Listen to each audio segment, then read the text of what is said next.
Trump faces a lot of heat over allegedly mishandling classified documents. Did he have the right to declassify them? Trump thinks so, but the reality is a bit more complicated.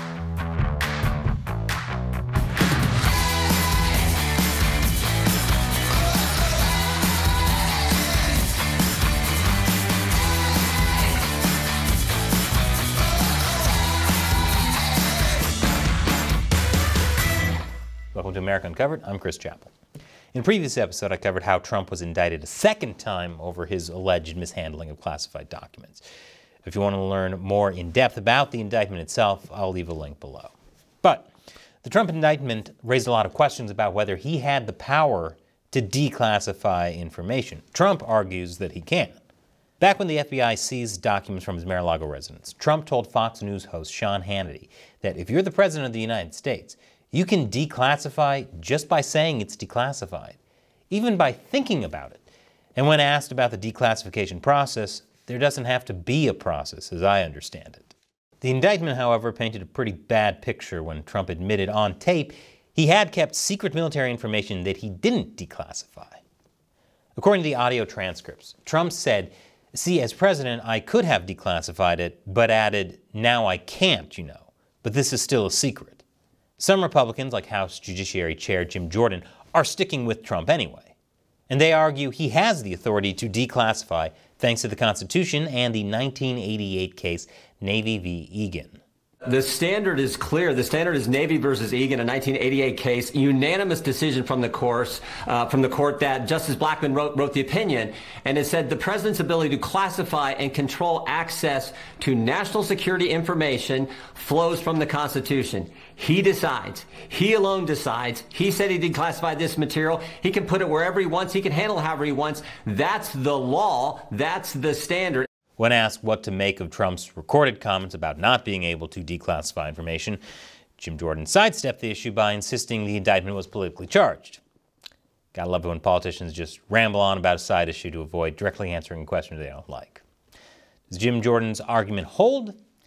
Well, strap in, because unlike Jordan, we are tackling this issue head on. Article 2 of the U.S. Constitution appoints the president as commander-in-chief of the U.S. military. The Supreme Court case Jordan cited, Navy v. Egan, said the president's authority to declassify and control access to national security information flows through that clause in the U.S. Constitution. But it helps to first look at the context. Navy v. Egan was focused on an employee named Thomas Egan, who was denied national security clearance by the U.S. Navy. One element of the case affirmed the U.S. president's constitutional powers to protect classified information in the name of national security, and that his administration had a compelling interest in withholding national security information from Egan.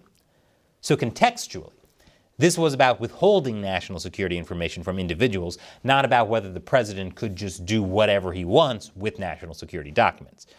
And to be clear, just about everybody agrees that the president has broad authority to declassify things. PolitiFact believes that the president is able to declassify essentially anything. And the New York Times believes the president can do so directly. The question is over what procedures, if any, the president needs to follow to make declassification official. As some would argue that both the 1988 Supreme Court case and the U.S. Constitution allow the U.S. president to handle national security information however he wants. But others disagree.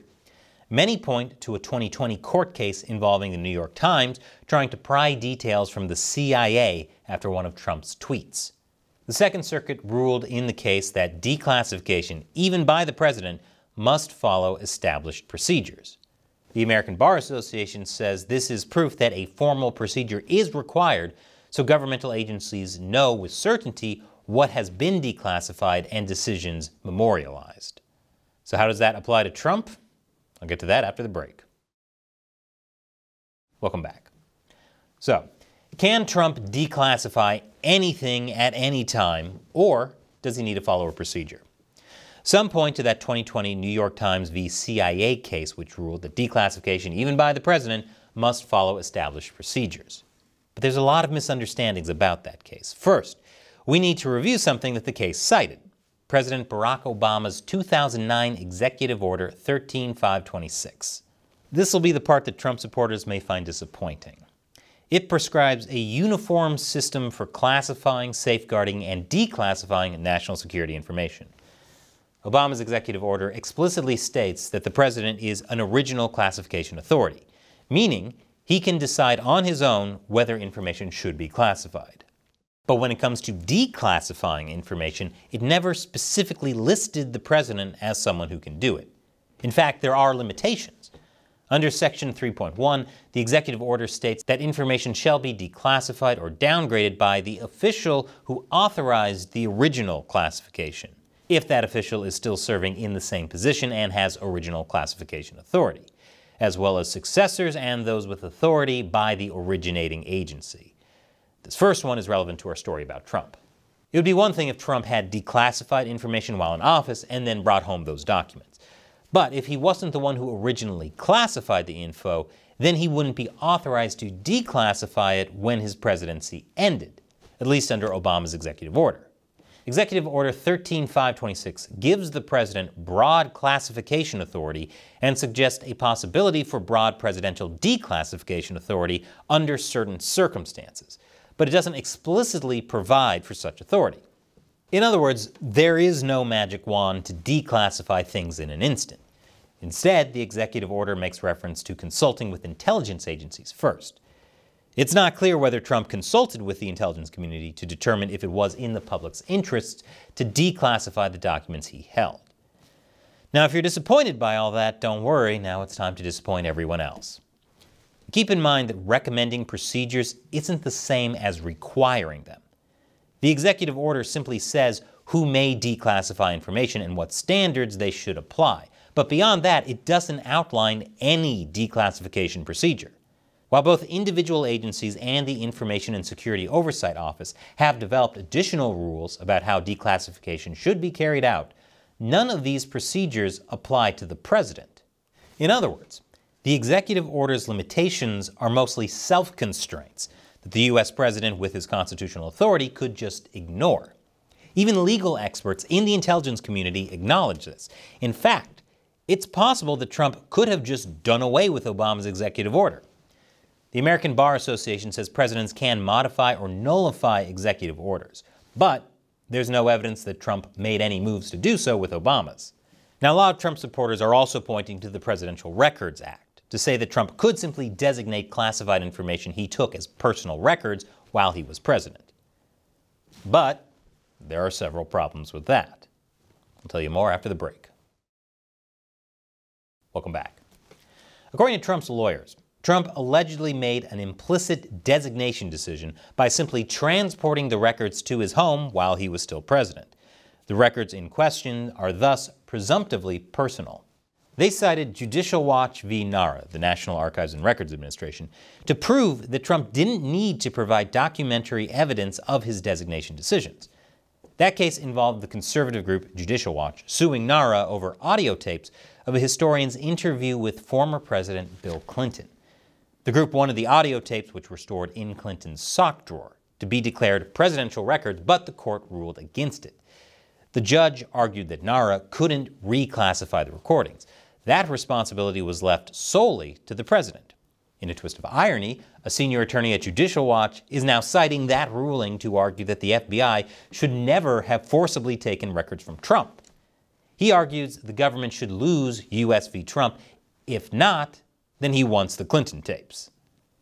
But there are several problems. For one, the Presidential Records Act, the PRA, doesn't give the president free rein on designating what counts as personal property. It only gives the president the power to do so within the parameters Congress has set out.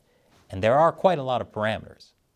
The PRA relates to records that the president himself generates or personally causes to be generated during the presidential term. The PRA's definition of presidential records means documentary materials created by the president or his immediate staff. If you think documents created by the CIA and Defense Department count, think again. The PRA explicitly excludes documents created by those agencies. As for personal records, they're purely private or non-public in nature. Some examples include diaries, journals, or other personal notes, which are not prepared or utilized for or circulated or communicated in the course of transacting government business. The indictment against Trump doesn't make any mention of the PRA, a civil law statute, because it knows that Trump has records created by agencies, which wouldn't even count as presidential records. Here's the thing that might get Trump in hot water. As I mentioned in my explainer video of the indictment, Trump stored classified documents connected to 7 federal agencies, including the CIA and the Department of Defense. This is what makes Trump's documents different from Bill Clinton's sock drawer case. According to Trump's indictment, Trump faces 37 charges, 31 of which are for willful retention of national defense information. That's 1 charge per document. That throws out any potential PRA defense. And 1 charge is particularly dangerous for Trump. It charges him of holding information concerning U.S. nuclear weapons. It's labeled formerly restricted data. But keep in mind that formerly restricted does not mean unclassified. According to the U.S. Energy Department, that simply means the information has been removed from the restricted data category and can be treated as normal classified information. Classification of nuclear documents is under the Atomic Energy Act and not affected by Obama's executive order. Those secrets cannot be automatically declassified by the president alone and require, by law, extensive consultation with executive branch agencies. Trump could, in theory, still have forced the documents to be declassified by directing the relevant secretaries to declassify the documents and firing them if they don't comply. But there's no avoiding certain procedures. No matter what, Trump can't declassify sensitive nuclear information at will. Now, some of you might still insist that Trump has every right to declassify even the nuclear documents and bring them home. Even if that were legal, something worth asking is whether the Founding Fathers who wrote the Constitution would have been okay with that. Is it really okay for a president to bring home sensitive information that could affect national security right after losing an election? For conservatives who are siding with Trump, would they be okay with a Democrat doing the same thing Trump did? At the same time, to many Americans, this whole thing feels more like partisan politics than an actual search for justice, a way to stop a popular candidate from running for president again. In that case, it would be election interference and therefore a serious threat to our electoral system. We'll have to see if the courts lay out a precedent that sets the record straight for how presidents get to declassify information. But what do you think? Did Trump have the right to declassify the classified documents? Leave your comments below. And remember that we rely mainly on direct support from viewers like you. If you want to help us deliver nonpartisan news, all it takes is as little as $1 per episode over on our crowdfunding website, Patreon. Visit patreon.com/AmericaUncovered for more. Click the link below. Once again, I'm Chris Chappell. Thanks for watching America Uncovered.